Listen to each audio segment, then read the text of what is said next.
A Springfield man accused in a wrong-way crash that critically injured a local mother made an appearance in court today for the first time since the November 5th incident. Western Mass News reporter Reagan Lockery is live from Holyoke District Court with the latest. Reagan. Yeah, that's right, Amanda. 3 weeks after this devastating crash, Carlos Maldonado finally faced a judge. Now we're told by officials the reason for the delay is due to his condition. We're still unclear exactly what that condition is at this time. However, he did appear in court in a wheelchair. You're looking at 37-year-old Carlos Maldonado in court today. He appeared in a wheelchair because of injuries from the crash. The victim remains in critical but stable condition at the hospital.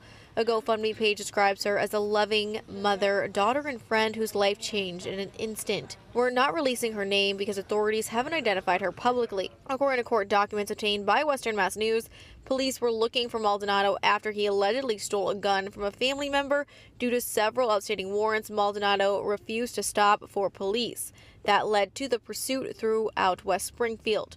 Court documents show that seconds into the pursuit, Maldonado passed through a construction zone. Holyoke officers saw a West Springfield police officer working the detail attempt to stop the car Maldonado was driving. Maldonado then allegedly drove through the construction zone at a high rate of speed and appeared to drive directly at the officers working the detail, causing them to jump out of the way to avoid being struck. Here's what happened next. We want to warn you, this video may be difficult to watch. When police tried to pull him over, they say Maldonado hit a police cruiser and took off. He drove the wrong way before crashing head-on into a blue Nissan near a car dealership. Maldonado ran from the scene but was quickly caught. Police found the stolen gun in his vehicle. 3 officers were hurt and taken to the hospital. Maldonado was also hospitalized. Court records show Maldonado has a criminal history dating back to 2007.